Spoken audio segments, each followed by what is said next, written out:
yung nakasanayan mong relyeno, bigyan natin ng twist yan. Tara, patuluin mo yung pusit na hinugasan at tinanggalan ng ulo. Pero wag mo itatapon, gugupitin natin yan. Tapos, set aside. Sa mainit na mantika, gisa yung sibuyas at bawang, laglag mo yung giniling, budbura mo ng asin at paminta. Samahan ng bell pepper, patatas at carrots. Tapos, haluin. Buhusan mo konting tubig at kinchay. May toyo ka pa, patakan mo nga. Haluan ng asukal at keso.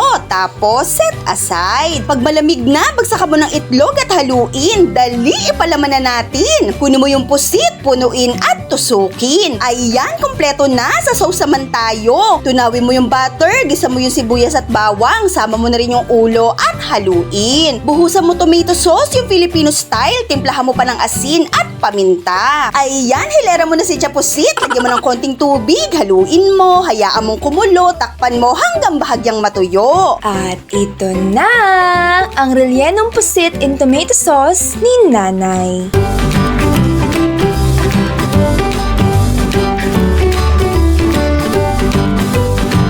Ternohan mo lang na mainit na rice at ensaladang mangga. Ay, sawari ko'y uulit ka.